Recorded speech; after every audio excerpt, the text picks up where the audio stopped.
आप सभी जानते हैं कि कल कांग्रेस पार्टी जो कर्नाटक में सरकार में है, सिद्धरमैया जी वहां के सीएम हैं, कांग्रेस के कैबिनेट ने कर्नाटक में निर्णय लिया कि जो हाउसिंग स्कीम है कर्नाटक में अक्रॉस द स्टेट, पूरे राज्य में, उसमें मुस्लिमों के लिए आरक्षण किया जाएगा और आरक्षण को बढ़ा करके 15% किया जाएगा। आप सोच के देखिए, वेलफेयर स्कीम, हाउसिंग स्कीम एक वेलफेयर स्कीम है। इस वेलफेयर स्कीम में धार्मिक एंगल जोड़ा गया है और उस धार्मिक एंगल के अंतर्गत मुसलमानों के लिए for the Muslims there would be 15% reservation. इसमें कोई दो मत नहीं है कि शॉर्ट टर्म पॉलिटिकल बेनिफिट के लिए कांग्रेस पार्टी हमेशा एक लॉन्ग टर्म डिजास्टर को इनवाइट करती है। आपको जान के आश्चर्य होगा कि कल यह जो कैबिनेट का निर्णय हुआ है कर्नाटक में, उसमें कैबिनेट मिनिस्टर जमीर अहमद खान, उनकी यह प्रस्तावना थी कि मुसलमानों के लिए आरक्षण हाउसिंग स्कीम में, चाहे वो अर्बन हाउसिंग स्कीम हो चाहे वो रूरल हाउसिंग स्कीम हो, उसे बढ़ा करके 15% कर दिया जाए। और कैबिनेट ने उसे सिद्धरमैया जी के अगुवाई में उसमें हामी भरी है, उसे स्वीकार किया है। यह भी विदित है कि सुप्रीम कोर्ट ने स्पष्ट रूप से यह निर्णय दिया है कि there can be no reservation based on religion. धर्म के आधार पर, धार्मिक आधार पर किसी भी प्रकार का कोई रिजर्वेशन नहीं हो सकता है। दैट इज अनकॉन्स्टिट्यूशनल, यह गैर संवैधानिक है। मगर फिर भी जो लोग पॉकेट में संविधान को रखकर घूमते हैं, जो लोग बात बात पे एक प्रति निकालने की कोशिश करते हैं संविधान की, वास्तविक रूप में वो किस प्रकार से संविधान की धज्जियां उड़ा रहे हैं, उसका सर्वोच्च उदाहरण कल कर्नाटक के कैबिनेट में मुस्लिम आरक्षण हाउसिंग स्कीम में पास करके दिखाया गया है। जब सुप्रीम कोर्ट और संविधान, बाबा साहेब अंबेडकर का संविधान स्पष्ट रूप से कहता है कि किसी भी कीमत पर धर्म के आधार पर रिजर्वेशन नहीं दिया जा सकता है, तो राहुल गांधी जवाब दे कि आप कॉन्स्टिट्यूशन की बात करते हैं, आप संविधान की बात करते हैं, मगर आपके ही इस निर्णय ने संविधान की धज्जियां उड़ाई। Constitution for the Congress party and particularly for the Gandhi family is secondary to religious appeasement. Gandhi परिवार के लिए और राहुल गांधी के लिए जो रिलीजियस अपीजमेंट है वो सर्वोपरि है और संविधान उसके परे ही आता है। तुष्टीकरण की यह राजनीति कोई पहली बार नहीं हो रही है। कर्नाटक में आपने देखा होगा, मार्च के महीने में 21 मार्च को एक अमेंडमेंट लाया गया था, Karnataka transparency in public procurement amendment bill 2025। और इस अमेंडमेंट के माध्यम से यह तय किया गया था कि स्टेट में जितने भी टेंडर होंगे, जितने भी 2 करोड़ से नीचे के टेंडर होंगे, उसमें 4% का आरक्षण मुसलमानों के लिए होगा। आप सोचिए, टेंडर होगा, ये जो स्टेट के काम होंगे, उसमें भी मुस्लिम आरक्षण मार्च के महीने में कांग्रेस पार्टी लेकर आई थी। तो कहीं न कहीं इसमें कहना अतिशयोक्ति नहीं होगा कि एक तरह से कर्नाटक में वेलफेयर स्कीम्स को, जो जनता के लिए सुविधा की स्कीम होनी चाहिए, उन वेलफेयर स्कीम्स को तुष्टीकरण के मंडी में परिवर्तित कर दिया है। The welfare schemes have become the market place of appeasement for the Congress party. और ये केवल कर्नाटक की कहानी नहीं है। जहां जहां जब जब कांग्रेस रहती है, धर्म के आधार पर रिजर्वेशन और तुष्टीकरण की राजनीति को आगे बढ़ाने की वायदे, जो उनके इंटरनल वायदे होते हैं, उसे वो जरूर आगे बढ़ाते हैं। राहुल गांधी ने तो एक जगह कहा भी था और अखबारों में छपा भी था, हां, हम मुसलमानों की पार्टी है। The Congress party is never apologetic about this fact because they realize that they are into vote bank politics and not into welfare schemes. No governance but divisive experiments. किसी प्रकार का गवर्नेंस नहीं है, ये डिविजिव एक्सपेरिमेंट्स जो कर्नाटक में है, ये अपने आप में बहुत ही दुखद है। आपने देखा होगा, अभी जाति जनगणना के नाम पे, कास्ट सेंसस के नाम पे राहुल गांधी कितनी राजनीति कर रहे हैं।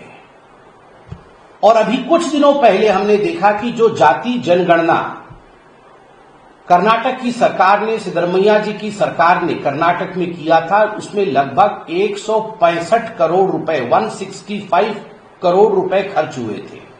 Despite spending this 165 crore rupees from the state exchequer, now that has been put into the dustbin, and they say that a new caste census will be conducted.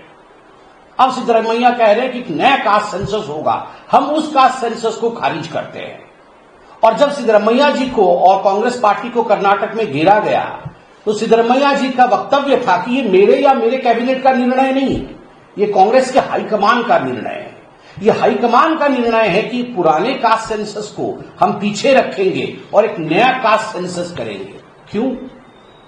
आप तो तेलंगाना और कर्नाटक में डुगडुगी पीट रहे थे कि हम इस प्रकार का कास्ट सेंसस करेंगे कि दुनिया भौचक्की रह जाएगी, भारतवर्ष में हम उदाहरण एस्टैब्लिश करेंगे.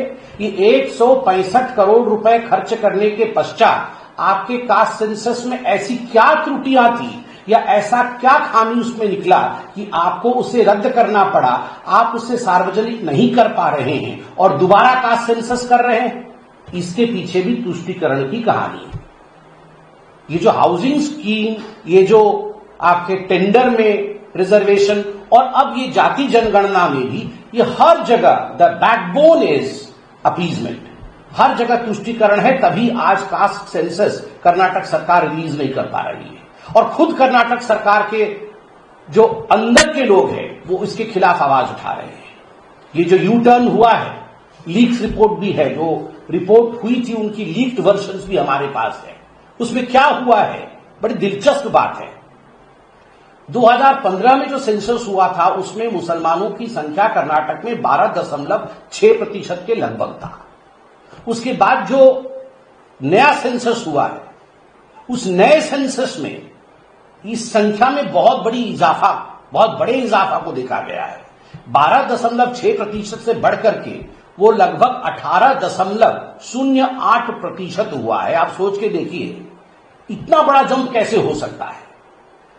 तो 12.6% से 18.08% ये लीक रिपोर्ट बताती है. ये मुसलमानों का जो जनगणना हुआ है उसमें ये कास्ट सेंसस में आ रहा है.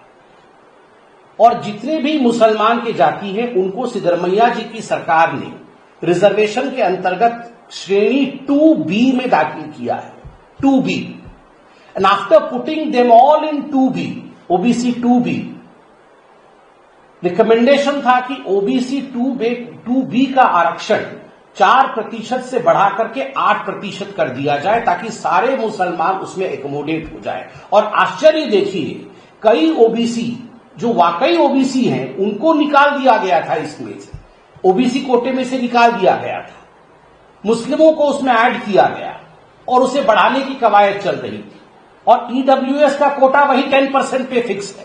तो ये जो पूरी प्रक्रिया चल रही है, चाहे वो हाउसिंग स्कीम की हो, चाहे वो ये आपके टेंडर में रिजर्वेशन का विषय हो, चाहे 2B में लाके मुसलमानों को आरक्षण देने का विषय हो, अगर हक किसी का मारा जा रहा है तो वो हक SC, ST और OBC का मारा जा रहा है.